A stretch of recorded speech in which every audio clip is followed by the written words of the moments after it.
نوجوانوں یاد رکھنا، اگر تو گند دیکھتا ہے، گند کو پروموٹ کرتا ہے، گند کی بات کرتا ہے اور اس بے حیائی کو فروغ دیتا ہے، تو قیامت والے دن امام حسین کا ہاتھ ہوگا، تیرا میرا گریبان ہوگا۔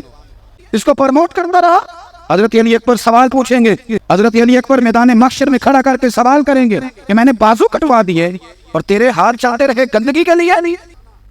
نوجوان وہ نہیں ہوتا جو کہتا ہے کہ میں جدھر جاتا ہوں تو ادھر میں ہوتا ہوں، مرضی سے سوتا ہوں، مرضی سے اٹھتا ہوں، مرضی سے کھاتا ہوں، 15 لڑکیوں کے میرے موبائل میں نمبر ہیں۔ یہ جوانی نہیں، یہ تو کمزوری ہے آپ، یہ تو نفس کی غلامی ہے۔ جوان تو وہ ہوتا ہے جتنا قد اونچا ہو اتنی نظریں جھکی ہوئی ہیں۔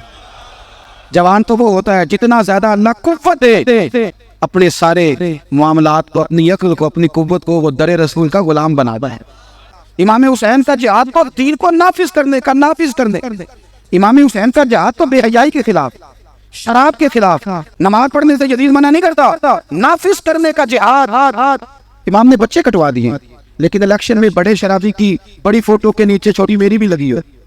جرانے سارے شرابیوں سے، یزیدیوں سے، اور سب سے بڑا حسینی میں، اور میں سب سے بڑا حسینی، سب سے بڑا سارا کان ملت کے جوانوں کے موبائلوں میں لڑکیوں کے کالج کے آگے لڑکوں کا رش، اور بہت ساری بچیاں بیچاری پڑھنا چھوڑ گئیں، کالج چھوڑ گئیں، اس لیے کہ باپ نگرانی نہیں کر سکتا۔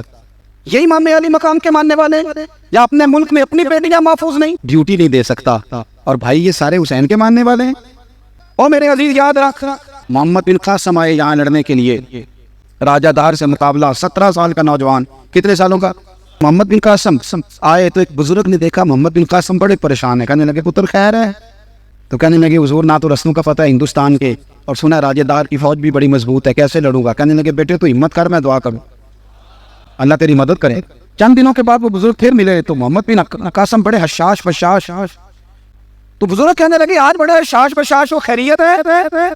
محمد بن قاسم کہنے لگے حضور مجھے پتہ چل گیا ہے، 2 سے 2.5 گھنٹے لڑے گا، راجہ دار پہ بھاگ جائے گا، اس سے زیادہ میرے مقابلے میں ٹھہرے گا نہیں۔ کہا کیوں؟ کہنے لگے میں نے پتہ کرایا، وہ نظر کا گندہ ہے، ان کے پیٹوں میں رزق حرام ہو اور آنکھوں میں بے حیائی ہو، وہ کبھی کسی میدان میں کھڑے نہیں رہ سکا۔ انہیں معلومات کرائی ہیں، اس کی تو پھپھی کی، ماموں کی، خالہ کی، چچا کی بیٹی اس کی گندی نظر سے محفوظ نہیں، 2 گھنٹے سے زیادہ کھڑا نہیں رہے گا۔ کہنے لگا حضور میں 17 سال کا نوجوان ہوں، یا میں نے کعبہ دیکھا ہے یا قرآن دیکھا ہے، اور جب دل زیادہ للچاتا ہے تو مصطفیٰ کی قبر انور کو دیکھا کرتا۔ ہم نے باحیا زندگی رکھی ہوئی ہے۔ 17.5 سالہ دا منڈا کی کر لیندہ ویسے برگر کھانے کے علاوہ، گھر میں لڑائی کرنے کے علاوہ، اور یہ غلطی ہماری ہے، ہمارے ہاں کوئی بڑا نہیں ہوتا، جب بچہ ہوتا ہے تو کہتے ہیں ابھی بچہ ہے، اس لیے غصہ کرتا ہے، اور جوان ہو جائے تو کہتے ہیں خون گرم ہے۔ یہ سیانے اور نکڑی عمر ہے جی، وہ بھی بتا دیں، اس کا بھی کوئی بہانہ بتائیں۔ بوڑھا ہو جائے تو کہتے ہیں انہیں پتہ ہی نہیں لگے۔